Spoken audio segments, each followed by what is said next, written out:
Bonsoir à tous. J'ai le trac là. Moi, je vais parler devant ces entrepreneurs dynamiques qui me disent que les sous, c'est rien. Il faut de la valeur, il faut de l'énergie, il faut gérer ses émotions, il faut en vouloir, il faut être passionné, il ne faut pas tout simplement être compétent, il faut être passionné. Et c'est ce que nous recherchons, nous, quand on veut financer, accompagner les entrepreneurs que vous êtes ou que vous serez. Donc, au banquier, si on n'est pas passionné, si on ne sent pas l'énergie, on ne peut pas dérouler son business plan. Il ne s'agit pas d'avoir le business plan uniquement sur du papier, mais il faut savoir dérouler, c'est-à-dire donner de l'énergie positive pour que le banquier sache que cet entrepreneur, je peux investir en lui. Tout ça, ces gens, que ces entrepreneurs futurs sachent que ce ne sera pas facile, ce n'est pas chose aisée. Mais Abdou, il ne faut pas décourager les entrepreneurs. L'expérience qu'on a ensemble d'erreurs corrigées. Donc il va falloir qu'on fasse des erreurs, qu'on retombe, qu'on remonte, et ainsi de suite. Donc sans cela, si on vous donne les sous, ça va servir à rien. Donc aujourd'hui, nous, on est Place des Prix, peut-être il y a des gens qui connaissent, peut-être pas. C'est un instrument du ministère de la microfinance et de l'économie sociale et solidaire. C'est un projet du gouvernement sénégalais et du gouvernement italien depuis 2009. Donc c'est un programme qui est là, qui finance un peu, on va dire, l'investissement productif. Donc à travers ces schémas de financement, on a une ligne de financement qu'on appelle ligne microfinance, qui part de 2 millions à 20 millions. La deuxième ligne, c'est les projets de plus grande taille, plus importants, qui commencent de 20 millions, au-delà de 20 millions, jusqu'à 300 millions. Donc ça, c'est le volet financier. Ça, il y a un volet financier et un volet non financier. On ne peut pas financer sans donner du service non financier, c'est-à-dire sans accompagner. Il faut accompagner, il faut former. Et tout ça se retrouve à travers le coaching que vous êtes. Donc sans coaching, on ne peut pas piloter. Même si on a les sous, parce que les gens, comme on l'a dit, il y en a qui ont peur, mais il ne faut pas avoir peur. Je pense qu'il y a un panel qui parlera de la santé mentale. Donc je serais ravi de voir, d'entendre là-bas qu'on parle de gestion du stress. C'est important. Aujourd'hui, c'est vrai, il y a beaucoup de gens qui se battent sans bruit, hein, vous l'avez dit, mais moi je serais heureux de voir notre Sénégal ou notre chère Afrique de voir développer une belle idée qui me parle, c'est-à-dire travailler dans l'ombre. Je pense qu'il a parlé d'un SPV, donc je pense que c'est important qu'il touche à la venture capital, c'est travailler, investir sans pour autant même qu'on se connaisse. Chacun va prendre de petits tickets à investir dans des projets pour lesquels demain on va impacter le monde. C'est important. Et l'autre aspect qui me fera plaisir, c'est que ces entrepreneurs que vous êtes, qu'on puisse avoir des produits, des marques qui vont être franchisées demain, c'est partagées, qui vont dépasser les frontières africaines. Donc aujourd'hui, Place des Prix est là pour vous accompagner. Place des Prix, ça s'appelle plateforme d'appui au secteur privé. Et on a dit et à la valorisation de la diaspora sénégalaise en Italie. Parce que on sait qu'il y a une forte communauté sénégalaise en Italie. Les Italiens ont essayé de voir avec le gouvernement sénégalais comment accompagner ces Sénégalais qui souhaitent rentrer au pays, qui ont acquis de l'expérience là-bas, qui ont acquis de l'expertise, mais qui souhaitent rentrer au pays pour développer leur nation. Parce que, pour ceux qui le connaissent, la Turquie a été développée comment? Les gens se sont émigrés en Allemagne pendant des années, et quand ils ont acquis du savoir-faire, ils sont rentrés en Turquie, plus de 7 millions de Turcs. Et aujourd'hui, on ne peut pas parler de produits sans parler de la Turquie, parce qu'ils ont développé. Donc, on a besoin que ces Sénégalais de la diaspora également puissent revenir au Sénégal, travailler, développer ce pays et vraiment s'affirmer. C'est pour cela que Place des Prix est dans l'investissement productif. Donc, c'est vrai qu'il y a des secteurs classiques qu'on connaît, l'agriculture, l'élevage, l'agro-industrie, la transformation, mais c'est ouvert à tous les secteurs d'activité, sauf le bâtiment, les BTP, et le commerce. Parce qu'on ne souhaite pas que les gens aillent prendre des conteneurs pour venir les revendre. On veut que les gens développent, que mettent de la valeur ajoutée. Et aujourd'hui, il y a beaucoup de secteurs pour lesquels on peut accompagner, il peut y avoir un volet investissement important. Et c'est ça qui donne de l'actif, qui donne de la valeur. À parler de valorisation, c'est important que les choses, en plus de ce qu'on va, l'input qu'on va mettre, de valoriser pour demain que la valeur de l'entreprise puisse accroître. Et Madame Abi a parlé d'une chose importante, il ne faut pas chercher à être seul dans un business. Il y a beaucoup de business, les gens, ils sont associés sans le savoir. Donc c'est important de partager autour de soi comment aller. C'est déjà un partage de risques et chacun va bénéficier de l'avantage de l'autre, de l'expérience de l'autre, de l'expertise de l'autre. Donc Place de Prix est là, on a un stand à côté, à la sortie. Donc on a des supports de com qui prennent nos infos. On a un site internet et passez nous voir. Et vous allez voir que c'est un projet qui est là, accessible à tous, qui peut vous accompagner dans la partie financement. Mais après, vous avoir vraiment cherché à trouver des gens motivés, parce que sinon, il n'y aura pas de financement. Parce qu'en fait, nous, on fait du refinancement.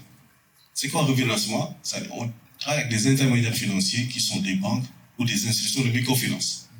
Et ces gens-là, ils ont besoin de sentir l'entrepreneur avant de valider votre dossier au niveau du comité de crédit. Le Place de Prix, c'est des lignes de l'État. L'État sait que il y a des cibles aujourd'hui qui ne peuvent pas lever des financements au niveau des banques. C'est pour ça qu'il y a d'autres instruments qui sont mis en place pour aider les entrepreneurs à lever des fonds et aussi à bénéficier d'un service d'accompagnement de coaching, de sciences techniques. Donc voilà en quelques mots la présentation de nos structures. Et c'était un plaisir d'être là. Et merci pour ce beau panel. Merci beaucoup, on applaudit très fort. Des applaudissements, s'il vous plaît, pour M. Meng. Alors, je vous rappelle, c'est le responsable des financements du Place Prix. N'est-ce pas, hein? C'est bon, hein? Non, ils n'ont pas compris. C'est clair, hein? Ils n'ont pas compris. Est-ce que vous avez compris? C'est le responsable des financements de Place Prix. Donc, c'est une chance pour nous. N'hésitez surtout pas après à... Voilà. N'est-ce pas? Alors, j'ai là... Hein? Oui, Maxwell. J'ai une question vite fait pour le public. Si c'est bon, hein? Alors, vous répondez juste par oui ou par non. Si vous êtes OK, vous levez la main. Si vous n'êtes pas OK, c'est bon. Ne levez pas la main. OK. Pensez-vous que le réseau est plus important que le capital? Non, vous levez la main si vous êtes OK.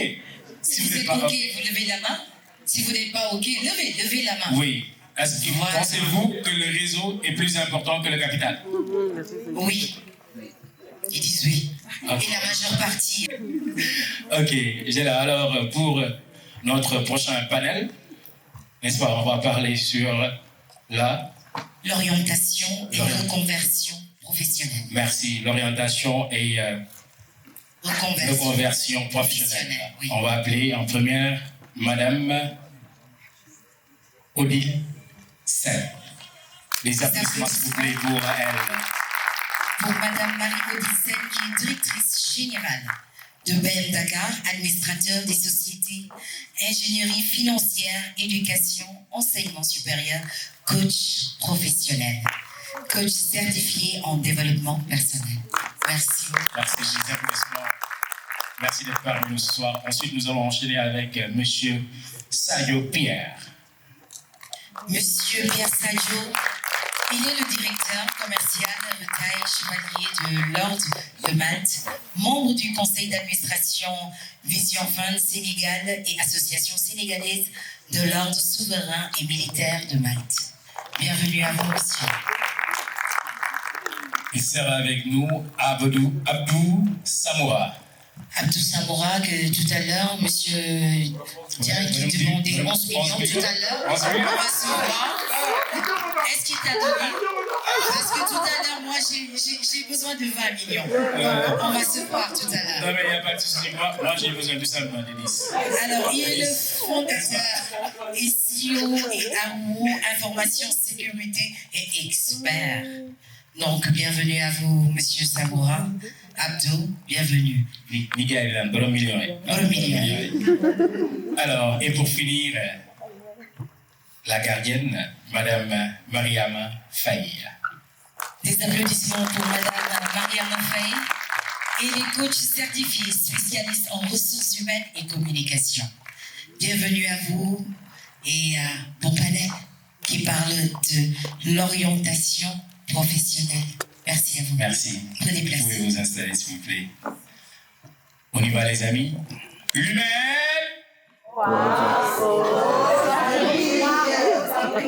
Regardez. Regardez. Pardon, hein? On est OK. Humaine. Vous déguisez et ose. Hein? On commence d'abord par là. Merci beaucoup. Alors.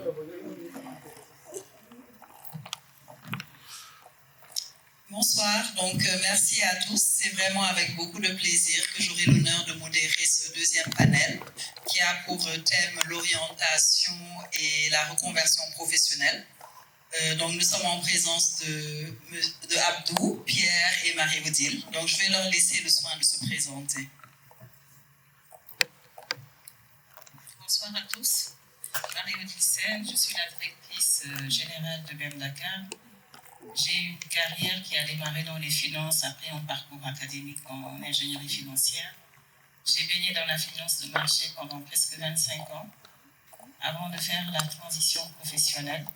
Il y a à peine 2 ans, dans l'enseignement supérieur, j'ai fondé également une société Osmos Africa qui travaille aujourd'hui dans des événements scientifiques avec l'élaboration de vraiment projets types qui permettent aujourd'hui à ces entreprises de pouvoir présenter leurs produits et pouvoir travailler comme si c'était eux-mêmes qui étaient leads de ce projet-là, d'où le nom Osmos. Je suis également administrateur de plusieurs sociétés dans divers secteurs d'activité et je suis coach professionnel. Merci beaucoup. Alors j'ai beaucoup de bonheur à être au milieu d'éminents panélistes. Je suis Pierre Gabriel Sadio, administrateur donc, de société, directeur commercial à la Société Générale. Mon volet professionnel se résume en trois points. Un premier qui concerne un peu la logistique, les services généraux et l'organisation qui m'a amené à être directeur des ressources humaines de Société Générale. Ensuite, un deuxième volet commercial avec un passage au niveau des entreprises et un autre passage au niveau de la clientèle des particuliers et des professionnels. Donc avec le beau métier de vendre de l'argent et de donner le sourire à tous ceux qui passent dans les agences parce que tu leur donnes l'opportunité de réaliser leurs rêves, tu leur donnes l'opportunité de réaliser une maison ou ce qu'ils veulent faire. Et le troisième volet, c'est 2 mandats de directeur général d'une filiale Société Générale qui était dans la monnaie électronique. Donc un premier volet local, donc Sénégal, et un deuxième volet régional. Donc 30 ans dans l'environnement financier, dont 27 années au niveau de Société Générale environnement régional. Je suis chevalier de l'ordre de Malte. C'est la grande organisation que vous voyez chaque fois qu'il y a des petits trucs dans le monde, des populations qui se déplacent, etc. Ça, c'est le volet, le cœur social et religieux de Pierre. Et actuellement, un doctorat en cours, une professionnalisation, certification en parcours d'administrateur. Je reviendrai tout à l'heure dans cette partie reconversion. Et le plus important, je pense, dans cette introduction, c'est que je suis un produit de la transition et de la transformation professionnelle dont on va parler, puisque ça va se passer dans quelques jours, au 30 avril.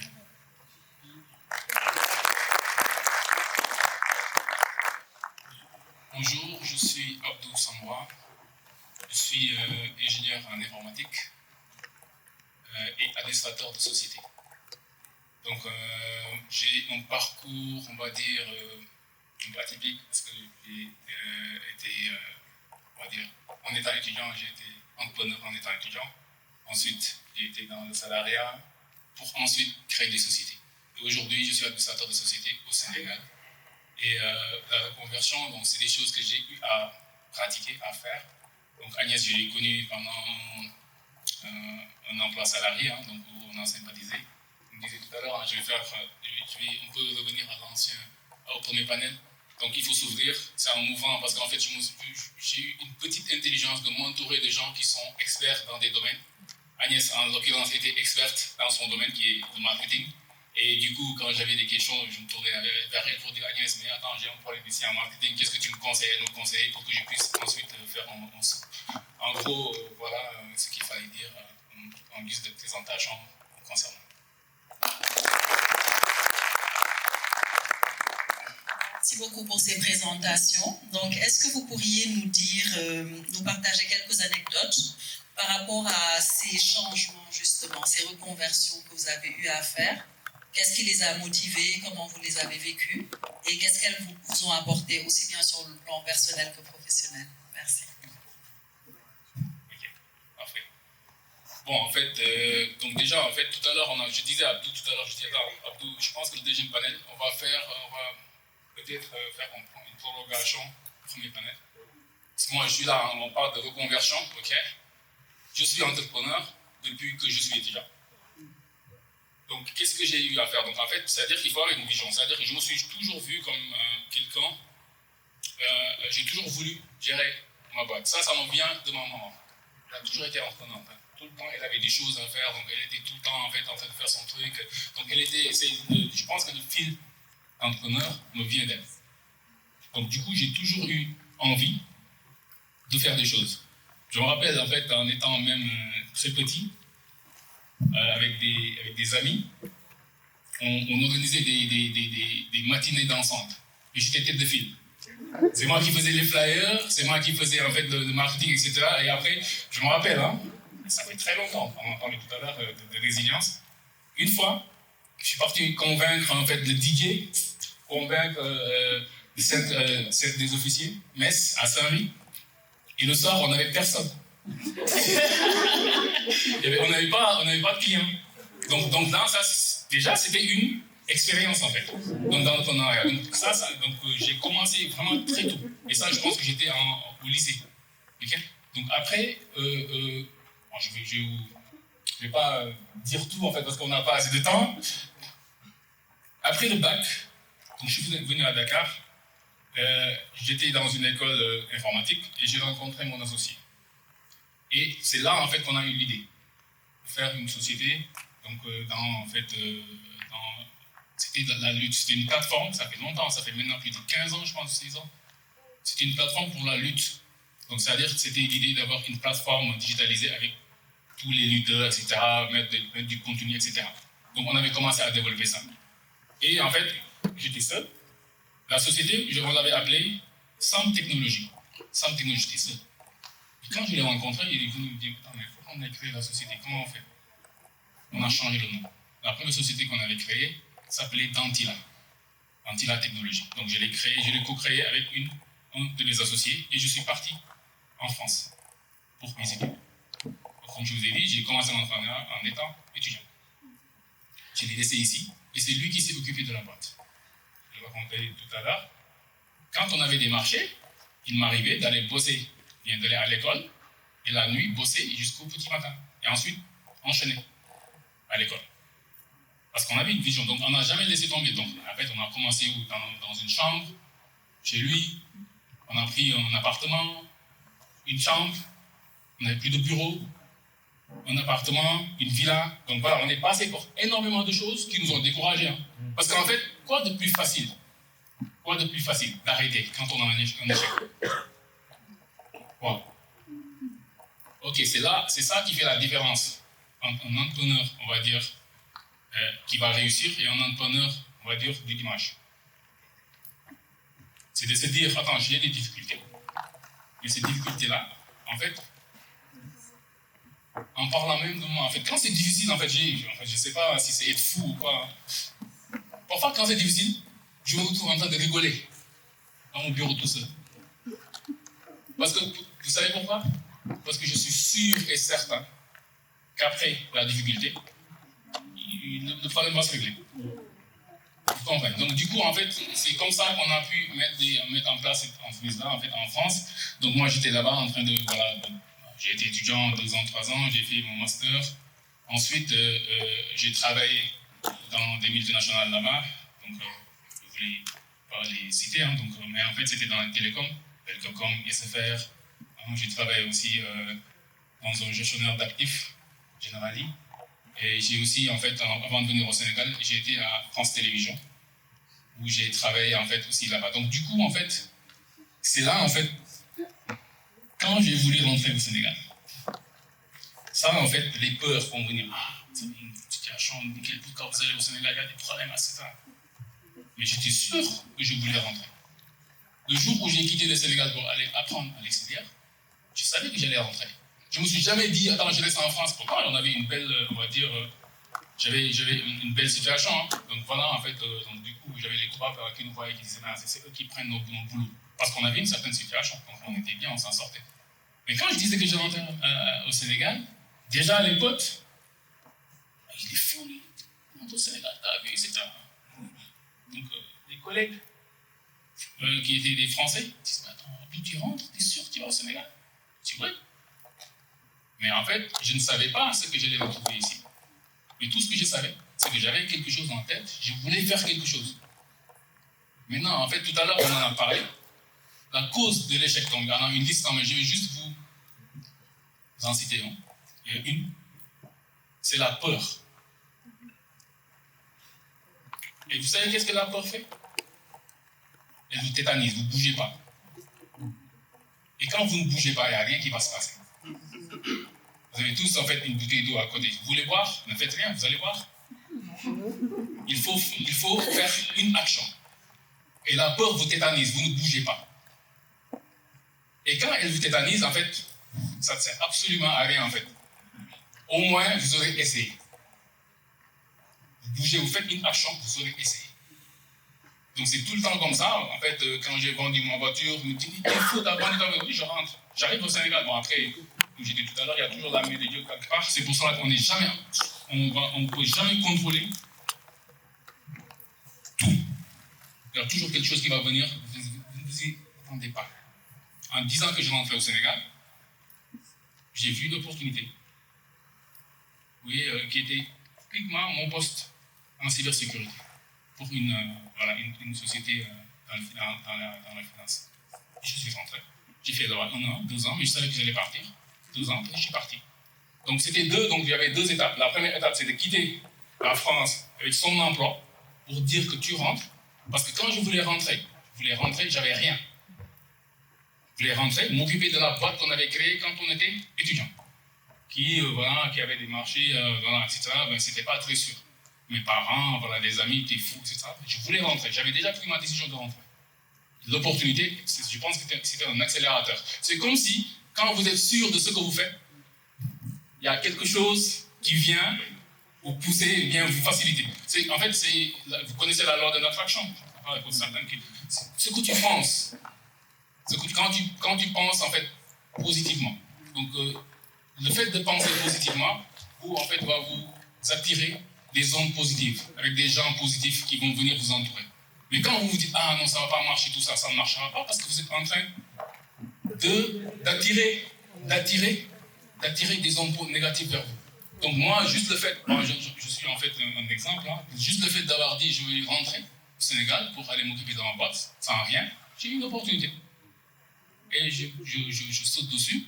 Et quand j'étais dans la boîte aussi au Sénégal, j'ai fait 1 an et quelques.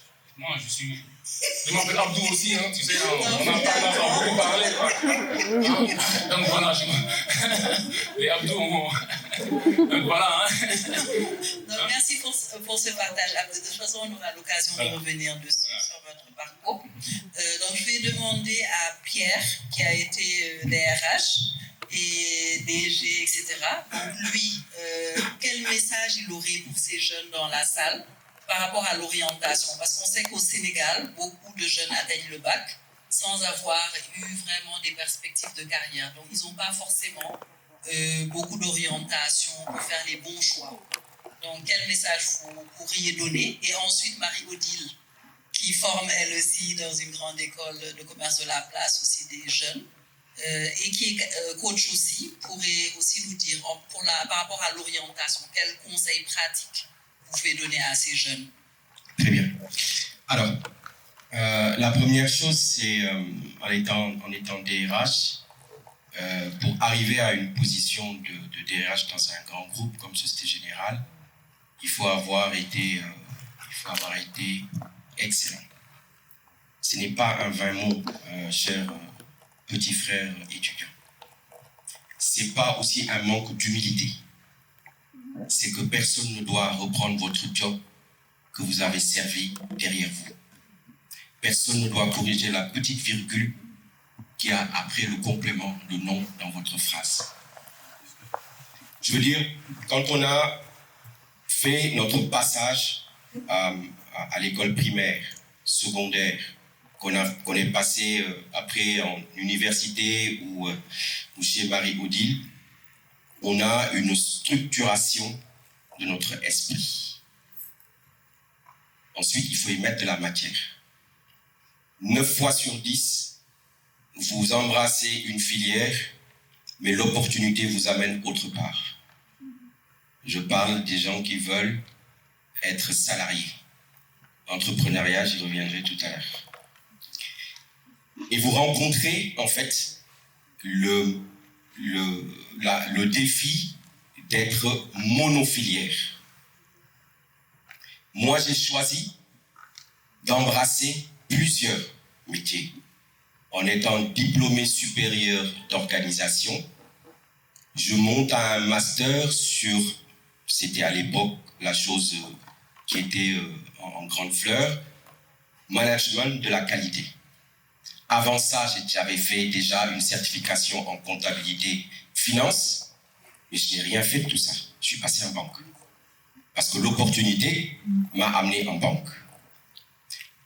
À l'intérieur, puisqu'il faut aussi, il y a des transitions qui se font donc à l'intérieur de la structure. Je suis conseiller, je veux être responsable d'agence ou back-office, etc.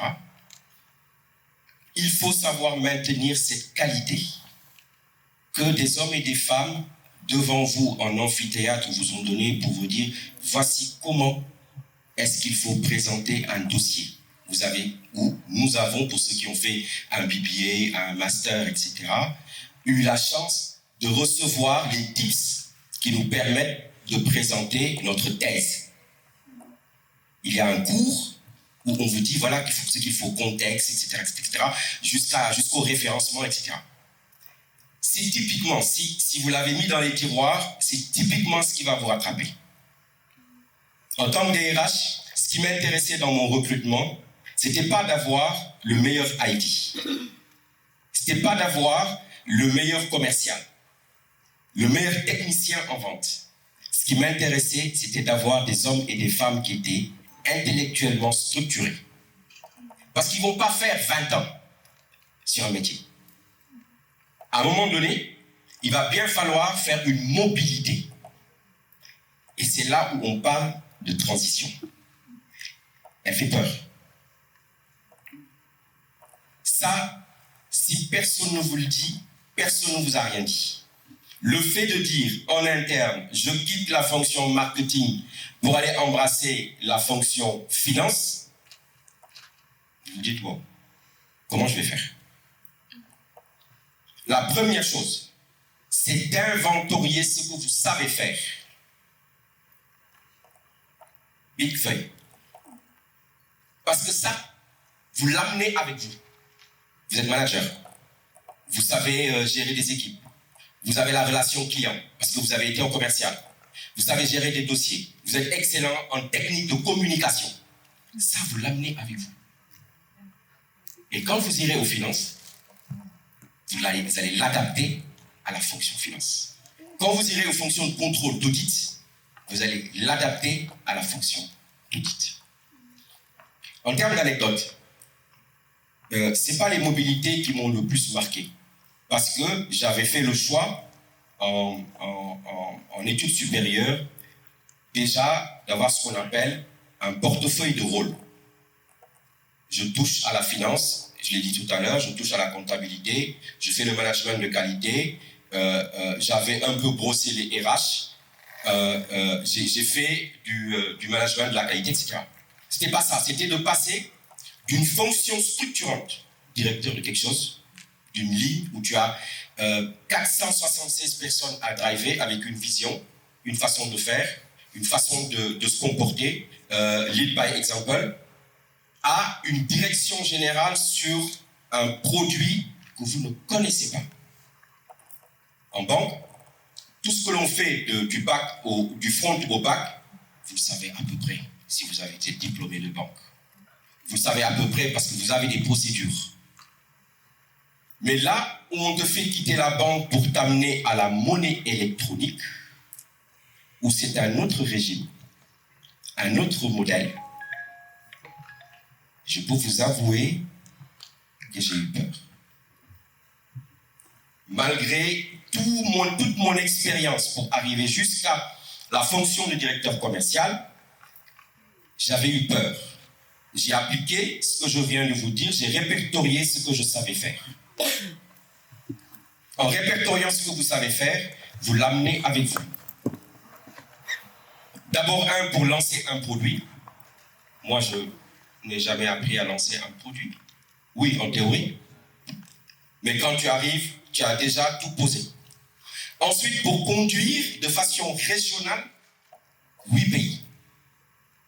Dans une vision que quelqu'un a et qu'il faut que tu traduises.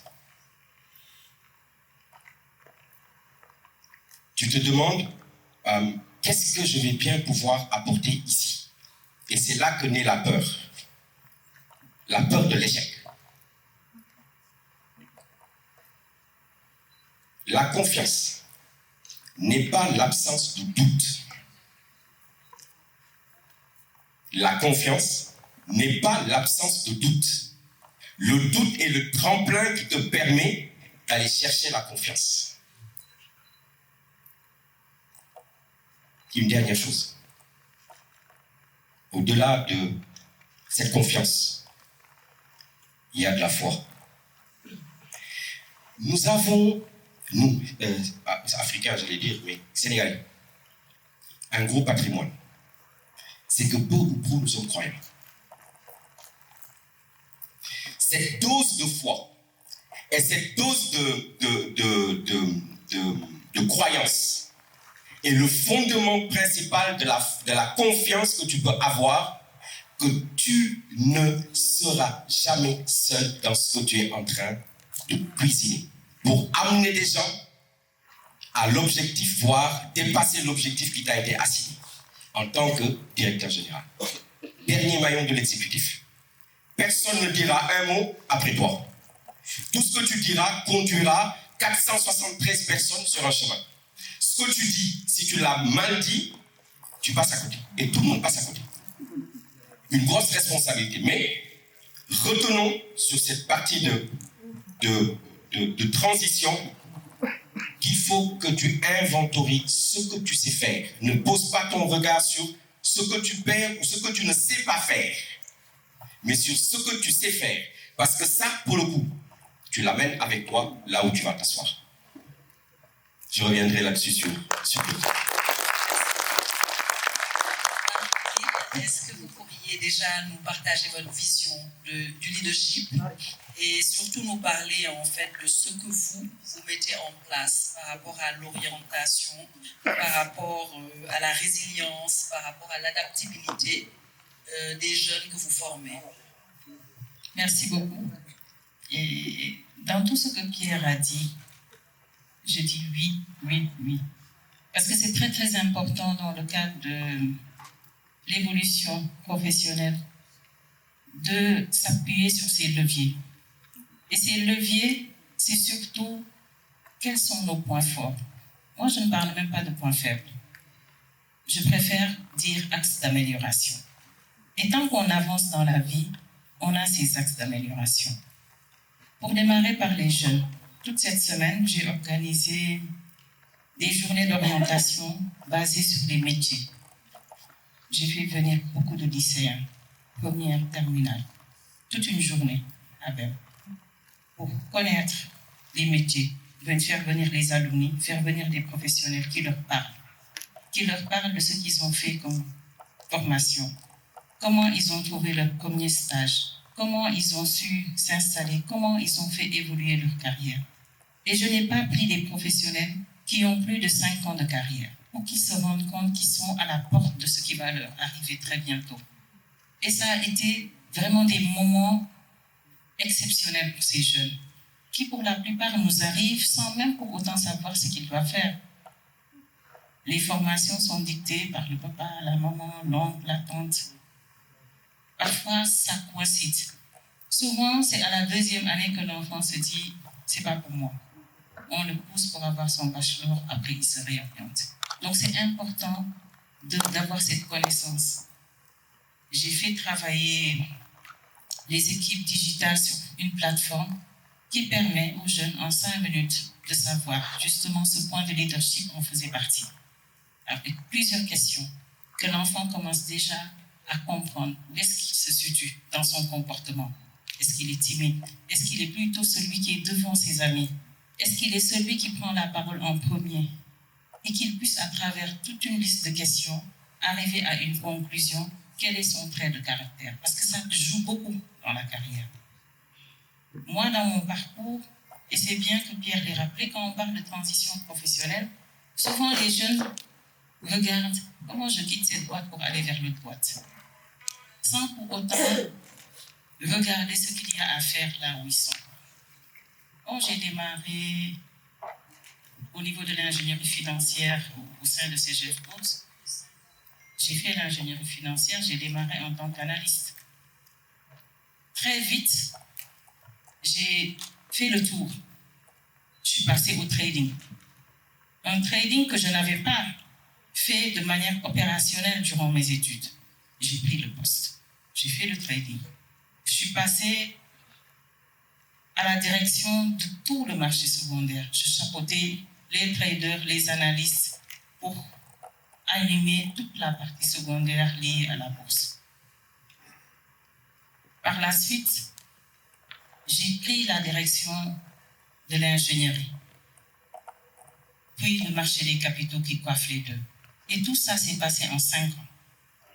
En 5 ans où j'étais animée juste par un sentiment qui était, il y a un marché jeune, je suis arrivée, la bourse avait à peine 2 ans, tout était à faire, y compris même former les journalistes. Il ne fallait pas seulement former les investisseurs.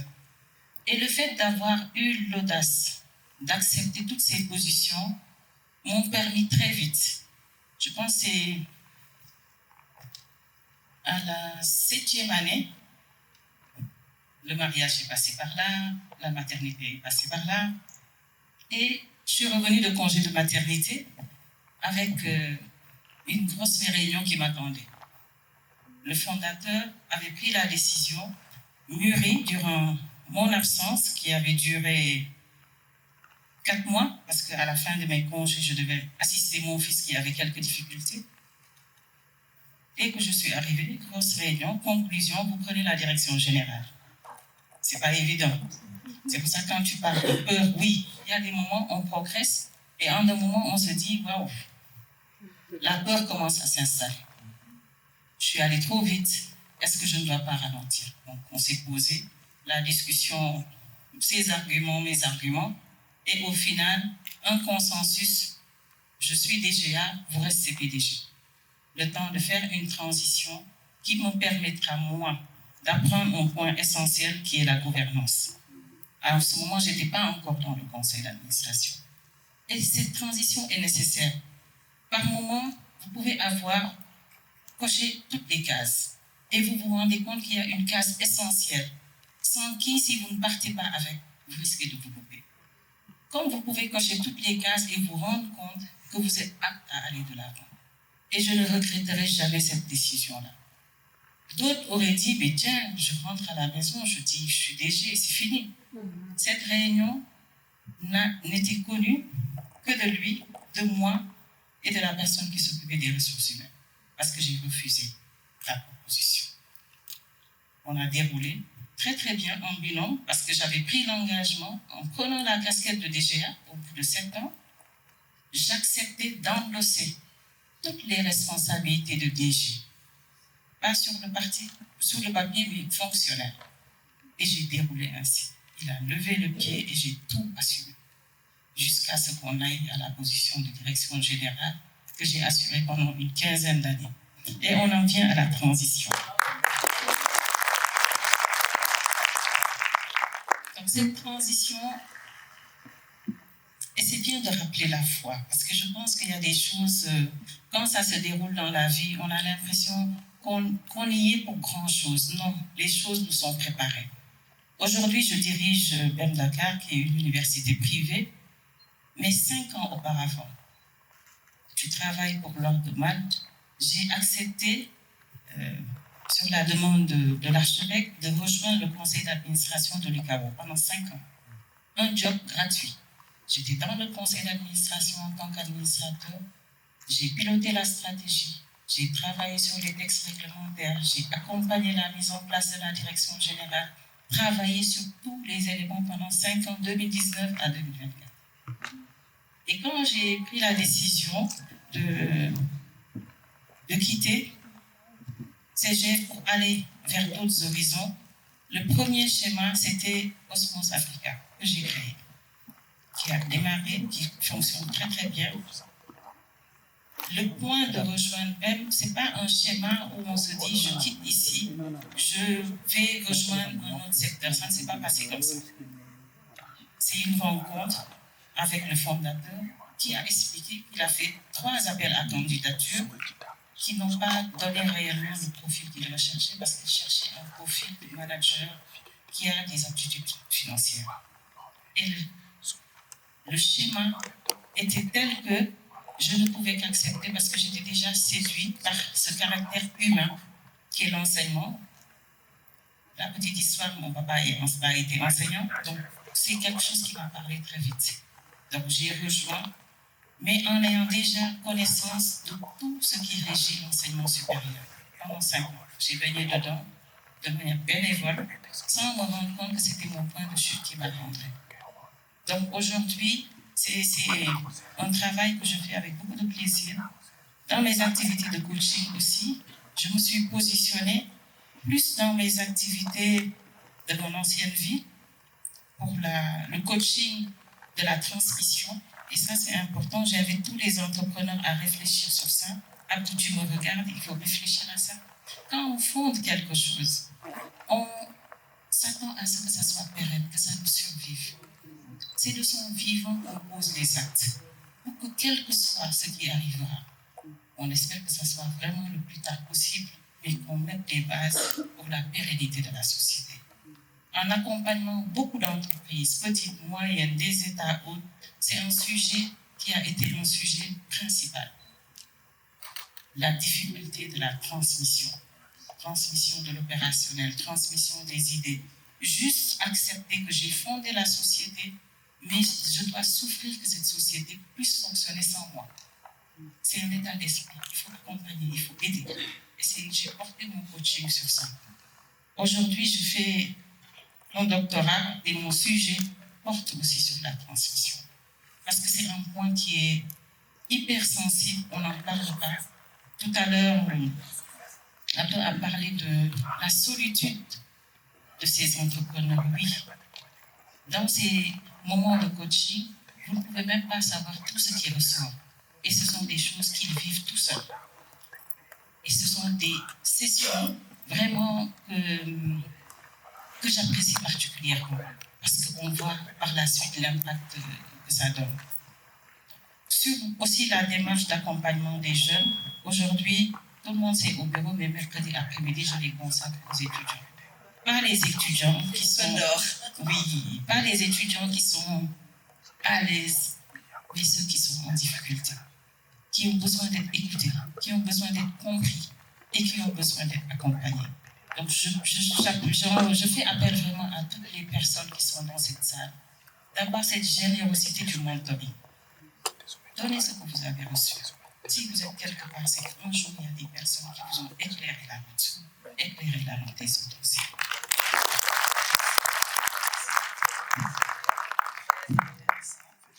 J'allais justement vous demander qui a été votre mentor, vos mentors, peut-être au pluriel. Moi, j'ai 2 mentors principaux. J'en avais 3. Gabriel Fall, qui nous a quittés il y a quelques années, le fondateur de CGF Books. J'ai 2 autres mentors qui ne sont même pas des Sénégalais, que j'ai rencontrés dans ma carrière professionnelle. Et je retiens tout ce qui a été dit tout à l'heure. Le mentor, il faut bien le choisir. Il faut, oui, ce sont 2 personnes qui me dépassent intellectuellement, selon ma vision, qui me dépassent de par leur expérience et également qui ont eu un parcours qui fait que dans chaque situation, y compris même quand j'ai pris la décision de cette transition, ils ont les bons mots, ils ont les bons termes, ils ont tout ce qu'il faut pour vous permettre d'aller de l'avant. Ils arrivent à vous booster aussi, ils ne vous applaudiront pas toujours, ils vous diront exactement ce qui est. Et surtout, le mentor doit être un exemple. Le mentor ne peut pas être quelqu'un qui me dit quelque chose et qui fait le contraire. Il faut que ce soit quelqu'un qui soit en mesure de réfléchir selon une stratégie qui me permet d'aller plus loin, de faire ressortir des points essentiels dont je n'avais même pas connaissance. Donc oui, c'est essentiel. Au-delà d'un focus sur des mentors, toute personne qu'on rencontre est un mentor en devenir parce qu'on apprend quelque chose. Avec les jeunes, j'apprends. Plus âgés, d'autres secteurs d'activité. Ça permet un enrichissement mutuel. Il n'y a pas un échange qui ne permet pas aux 2 parties ou à plusieurs parties de ressortir avec des choses à amener.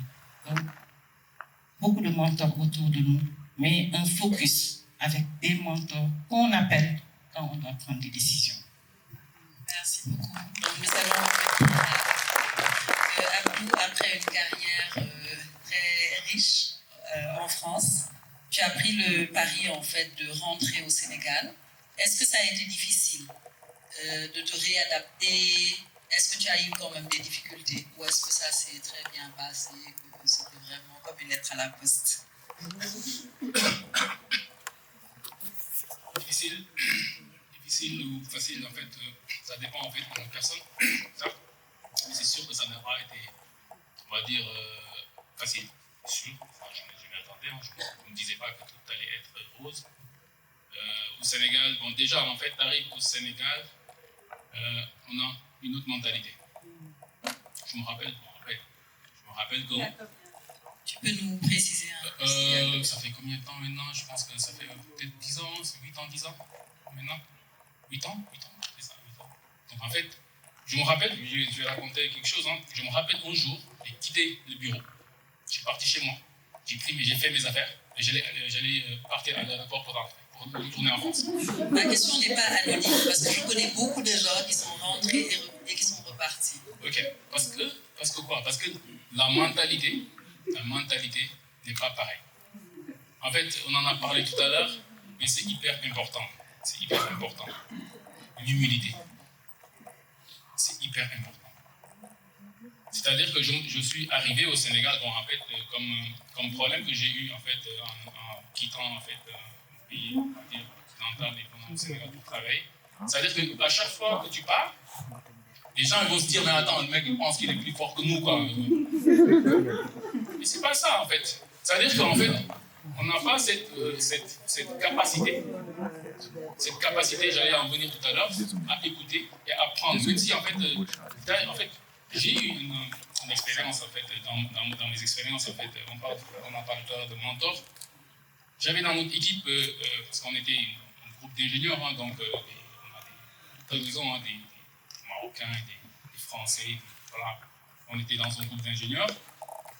la personne qui portait plus de certifications, parce que nous, en fait, en informatique, on a des certifications en fait, que tu peux passer après 15 ans, mais la personne, on va dire, la plus, on va dire, calme dans notre équipe, c'est cette personne-là, en fait, qui connaissait tout. Le jour où moi, en fait, parce qu'on a, en fait, une certification, bon, pour ceux qui font l'informatique, qui s'appelle CCIE, donc c'est l'expert, c'est le top notch, en fait, de notre domaine en réseau. Mais moi, j'étais tout le temps devant lui en train d'expliquer des choses, quoi, le petit qui arrive, qui explique. Et un jour, j'arrive, on me dit CCIE, je dis, ah, ok, il dit CCIE. Calme. Humble, quoi. Le mec, tu parles, il t'écoute.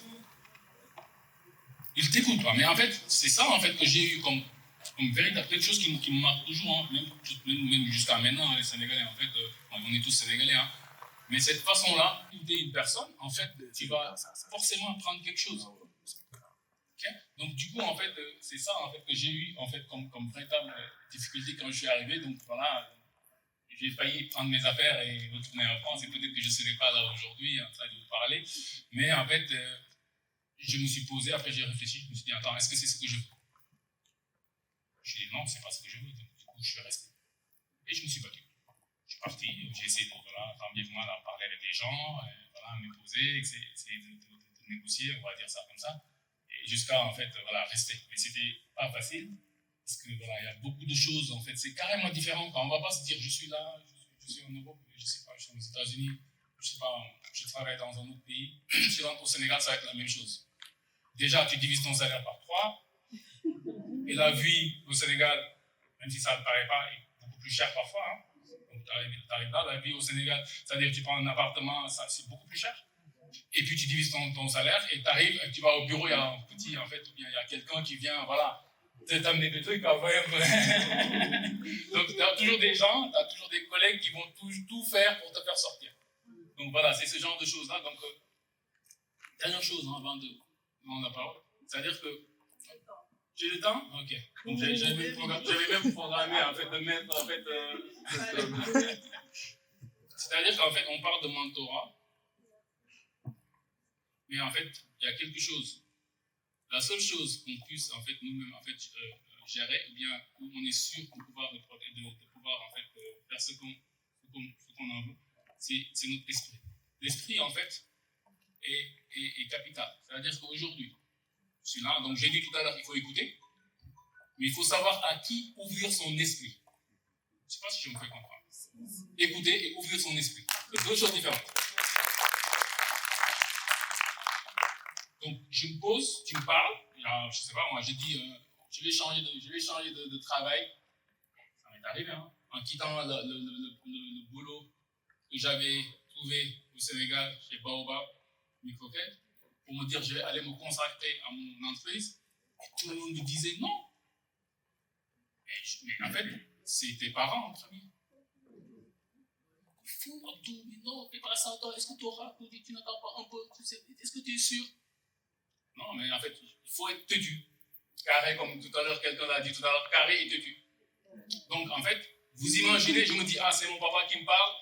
Certes, je ne suis pas en train de dire que, vous aurez compris, hein, je ne suis pas en train de dire qu'on ne doit pas suivre les conseils de nos parents. Mais par contre, sur un choix de vie, parfois, en fait, il faut prendre le risque de faire ce qu'on a envie de faire. Donc, ouvrir son esprit aux personnes qui vont nous donner des conseils pour aller de l'avant, pour aller réaliser ce qu'on veut faire, et savoir écouter, tout simplement, les gens qui nous découragent. Je ne sais pas si je me fais comprendre. C'est-à-dire qu'aujourd'hui, quelqu'un va me parler, je sais que ce mec-là, en fait, c'est bad vibes, je l'écoute.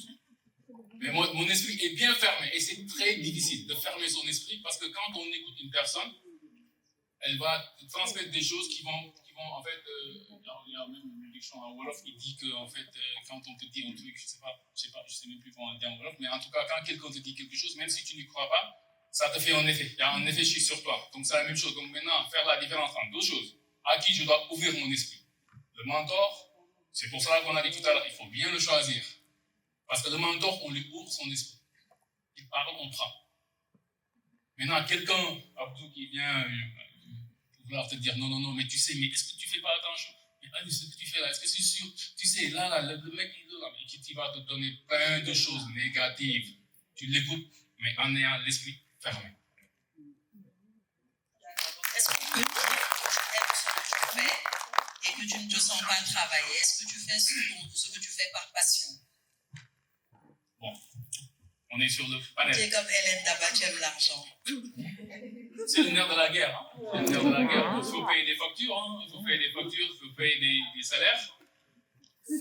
Mais je pense qu'en fait, bon, en entrepreneuriat, on parle de reconversion, voilà. En fait, c'est-à-dire qu'aujourd'hui, bon, moi, je pense que je parle de reconversion, mais j'en parle avec, on va dire, une vue entrepreneur, quoi.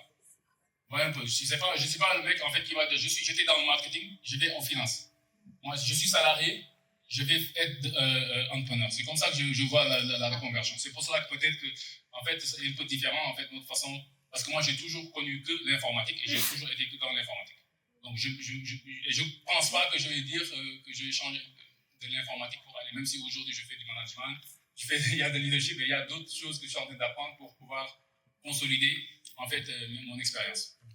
Mais c'est sûr et certain que oui, je pense qu'en fait aujourd'hui je n'aurais pas cofondé et fondé autant d'entreprises et autant d'initiatives si je n'étais pas motivé. Tout à l'heure quelqu'un en parlait, c'est-à-dire il faut que ça soit à la rigueur même obsessionnel. Ça doit être obsessionnel. Avoir de l'obsession pour pouvoir faire ce qu'on a envie de faire. Merci beaucoup.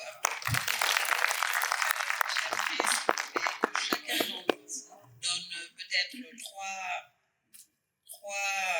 atouts, ou en tout cas 3 éléments qui puissent aider des jeunes, que ce soit dans un projet, des jeunes ou des moins jeunes, hein, parce qu'on parle de reconversion, donc il n'y a pas d'âge a priori.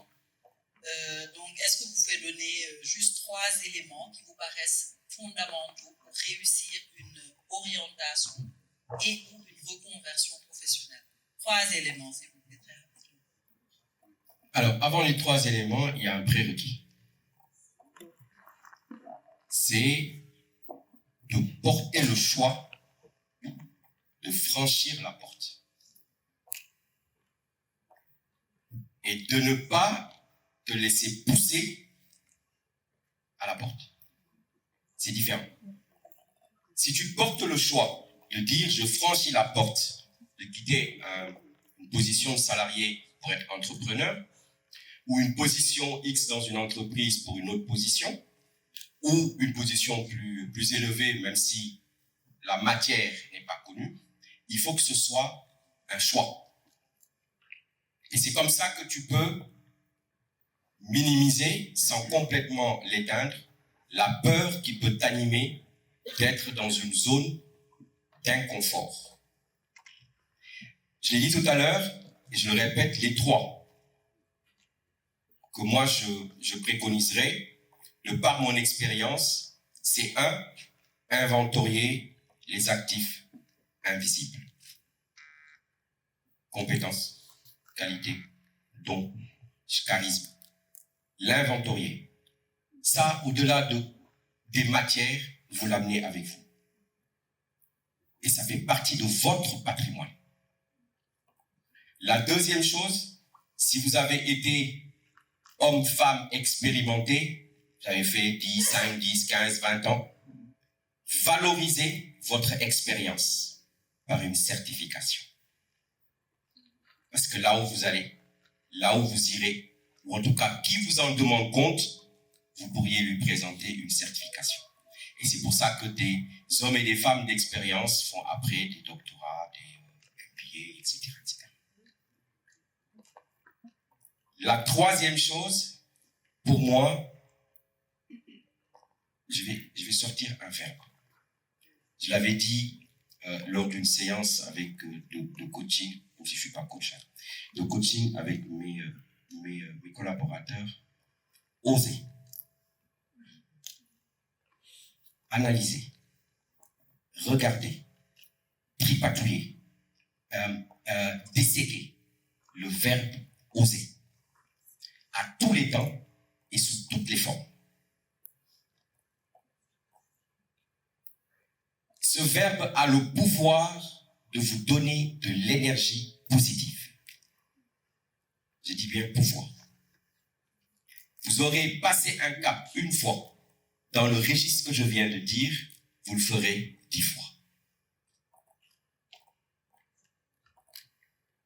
Ces 3 tips-là, pour moi, ce sont les 3 qui permettront, avec ce prérequis, de porter le choix, de franchir le cap et de ne pas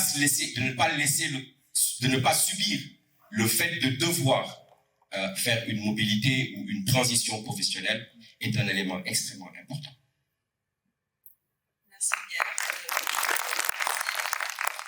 Marie-Odile d'abord. Un élément important. Oui. Je pense que le premier élément, Pierre l'a abordé déjà, c'est la formation continue, les compétences. Il est très, très, très important de maîtriser ce qu'on fait et de bien le faire. Et pour ça, il faut toujours être dans cette démarche de formation continue.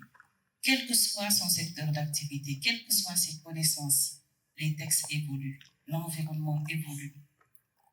Tous les aspects même qui concernent la relation clientèle est dynamique. Donc, c'est important que cette formation puisse se faire en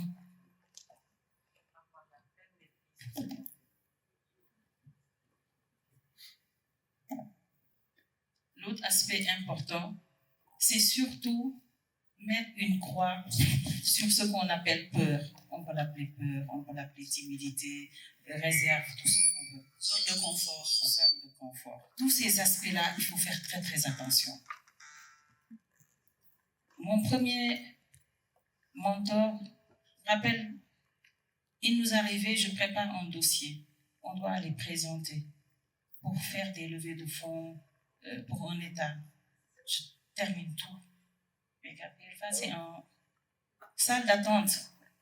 Quand le ministre doit me recevoir à 5-10 minutes, il se retourne pour me dire « J'ai introduit et vous présentez le dossier ».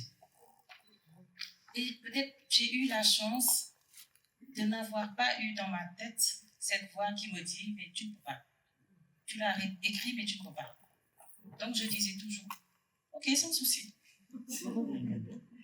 Je rentrais, je faisais bien mon travail, tout ce que je pouvais, je le donnais à fond. Et ça a toujours marché.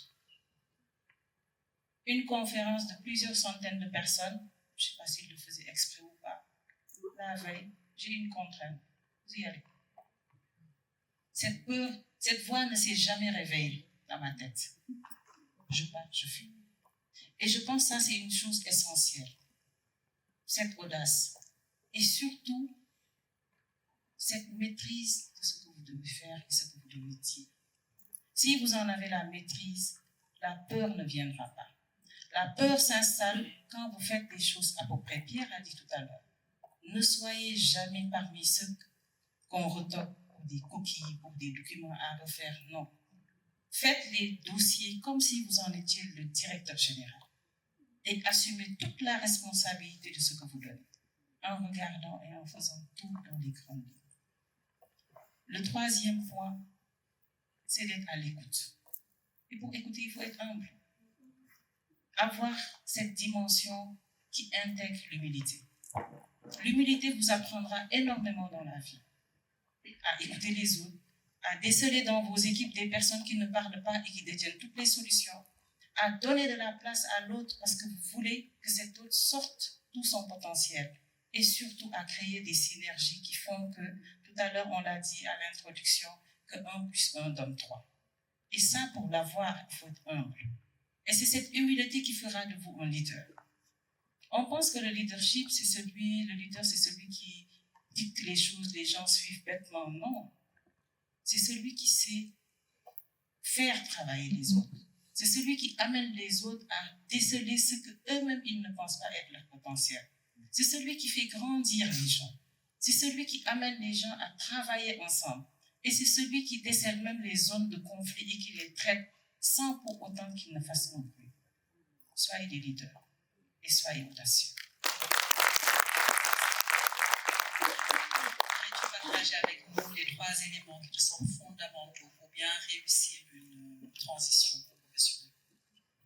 Non, en fait, j'ai parlé à ceux qui sont peut-être des salariés aujourd'hui et qui veulent devenir des entrepreneurs. Donc, dans l'autre sens aussi, parce qu'au Sénégal, il y a aussi des entrepreneurs qui cherchent à être salariés. J'ai l'habitude de dire à quelqu'un avant de dire les trois points, j'ai l'habitude de dire aux autres, en fait, moi, en fait, en tout cas, peut-être que c'est bizarre, mais je ne vois pas trop de différence si ce n'est le stress avec des cheveux blancs. Donc c'est mon coiffeur qui a mis du noir, hein. C'est pour ça que il a mis de la coloration. Je lui avais dit de ne pas le mettre. Mais j'en ai toujours là, je pense. Hein. Donc je leur disais, moi je ne vois pas trop la différence si ce n'est le stress. Parce que dans tous les cas, même quand on est entrepreneur, on va quand même, on travaille pour quelqu'un.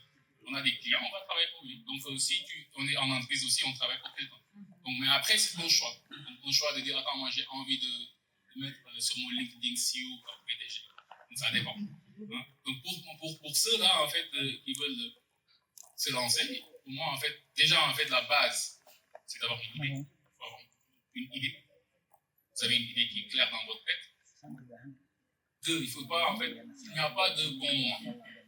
C'est-à-dire se dire, attends, ok, moi je veux aller travailler en entreprise, mais j'attends que, voilà, de voir j'attends telle situation.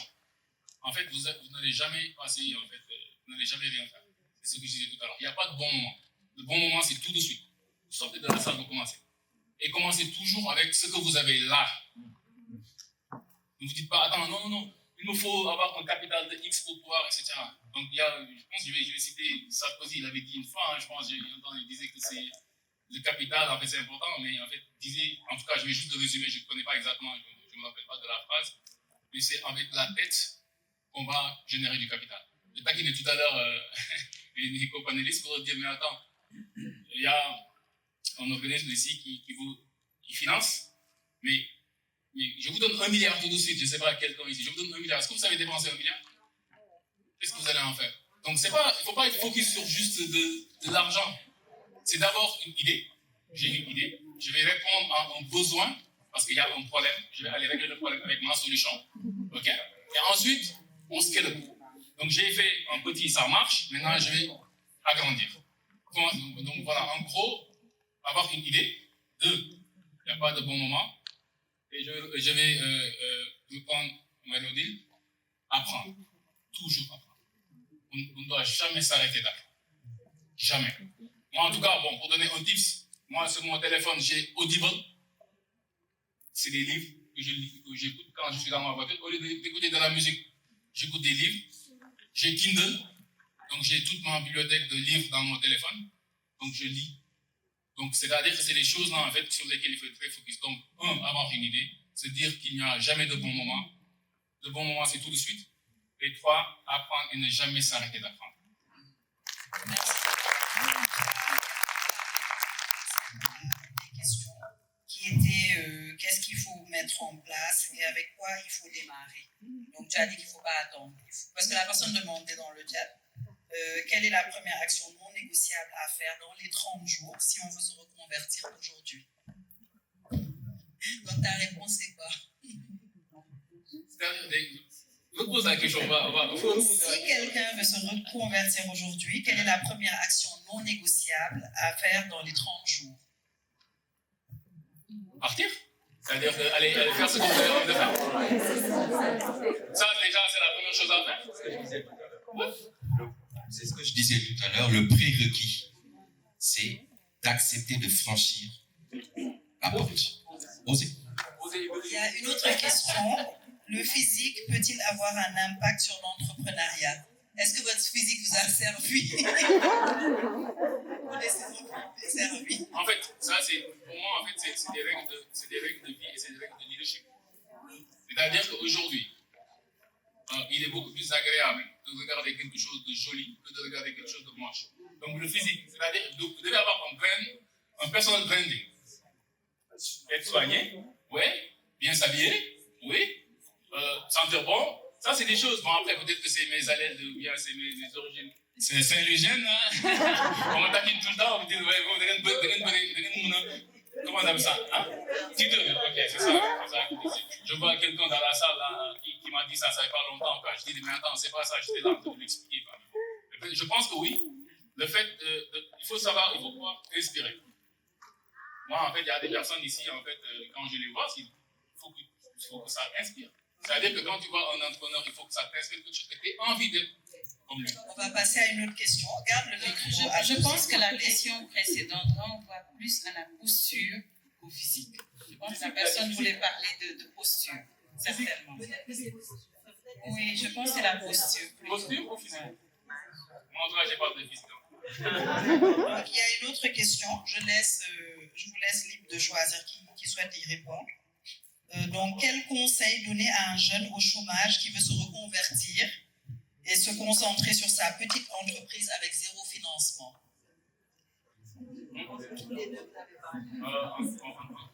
Donc, c'est-à-dire que c'est quelqu'un qui est au chômage. Donc, chômage, bon, après, ça dépend de la définition de ce qu'est chômage. Donc, quelqu'un, c'est-à-dire qui est sans emploi.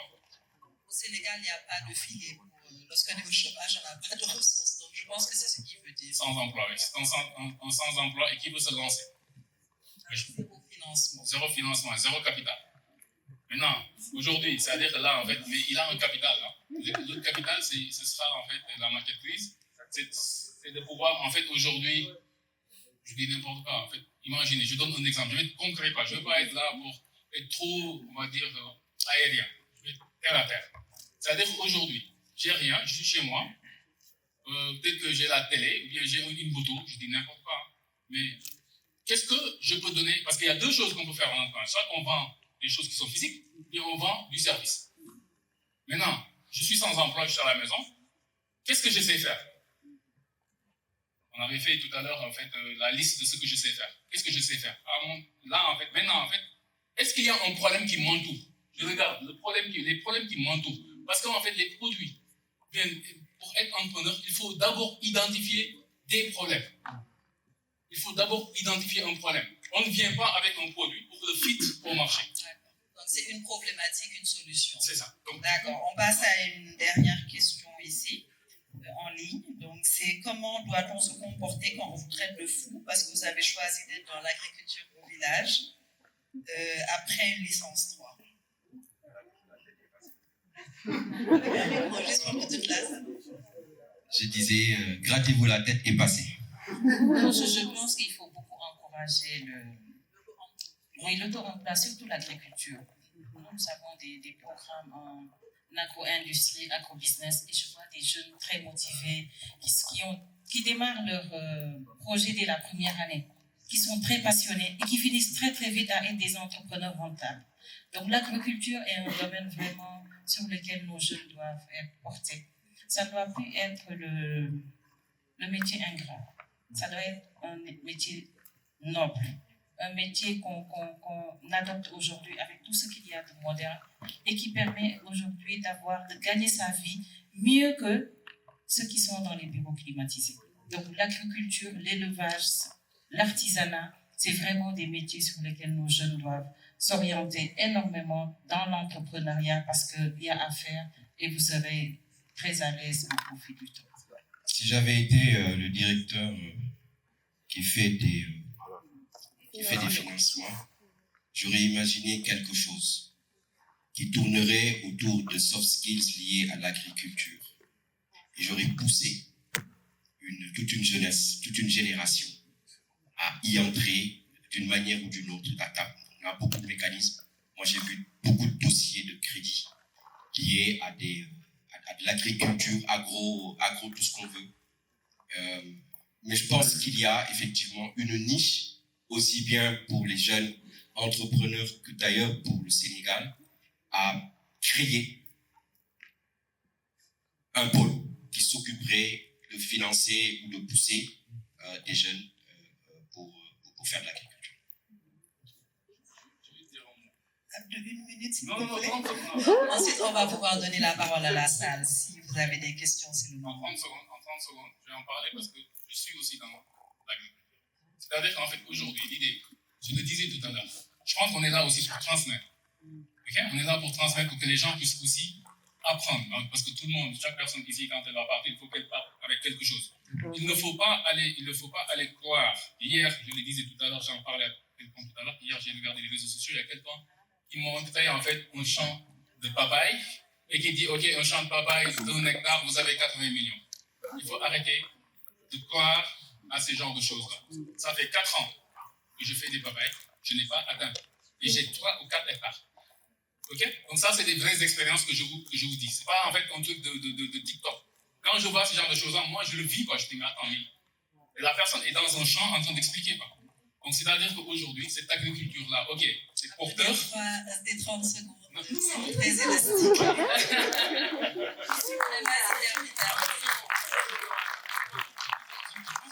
C'est-à-dire qu'aujourd'hui, c'est le bruit dont on parlait tout à l'heure. Tout le monde est entrepreneur, on est tous successful. On est tous successful. C'est ça qu'il faut arrêter. Dans l'entrepreneuriat, en fait, on a plus de nuits blanches que de moments où on est, voilà, où on se dit que voilà, tout est rose, quoi. Donc, merci. Je vous félicite, ça a vraiment été très intéressant, très enrichissant. On a vu que vous avez des profils très variés, multipotentiels. J'aurais aimé que vous disiez un mot. Est-ce que vous avez d'autres initiatives qui ne soient pas dans l'entrepreneuriat ou le salariat? Est-ce que vous faites de la RSE? Est-ce que vous accompagnez des jeunes? Est-ce que vous êtes mentor? Qu'est-ce que vous faites pour la communauté? En 30 secondes, s'il vous plaît.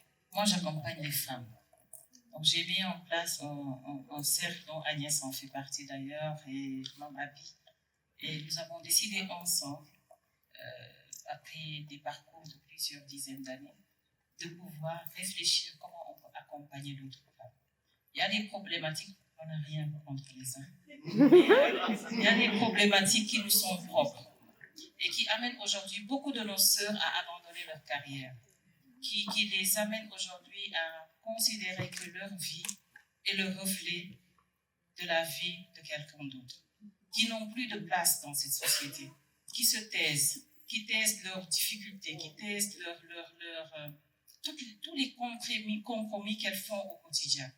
Et ensemble, on se parle sans filtre, de CEO à cadre. On est des entrepreneurs. On se voit une fois par mois. Un cercle que j'ai lancé en septembre 2024 qui marche très très bien aujourd'hui. D'ailleurs, le 30, on va dérouler un second plan d'action, mais vraiment pour aller beaucoup plus loin. Donc ça, c'est quelque chose qui me passionne et qui me tient vraiment à cœur. Mon penchant un peu social, religieux m'a amené effectivement à intégrer le conseil d'administration de Vision Fund, qui est une filiale de World Vision qui s'occupe des femmes et des enfants, dans le but de créer de la valeur dans la famille pour que les enfants puissent aller à l'école et puis voilà, mais tourner autour de la femme.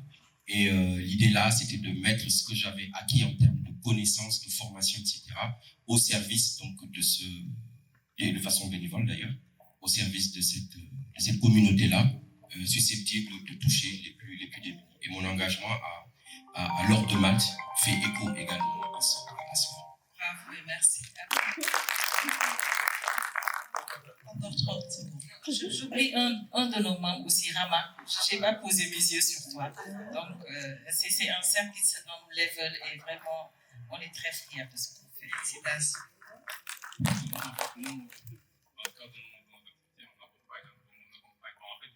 C'est pas assez structuré comme mes panélistes, mais quand même on accompagne dans le cadre RSE certains événements religieux, etc., où on va carrément participer, parfois on donne du service, etc. Donc voilà, c'est dans ce cadre-là qu'on nous donne vraiment à la communauté. Merci beaucoup. Merci beaucoup.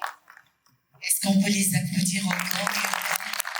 Merci beaucoup, Madame Odile Sen, Monsieur Pierre Sadio et Abdou Samora, et sans oublier aussi Maria Mafaï. Merci beaucoup pour ce panel qui parlait de l'orientation, oui, de la conversion professionnelle. On les applaudit encore très fort. Des cadeaux nouvelles donnés par coach Agnès Yaï et la photo de famille. On applaudit très fort.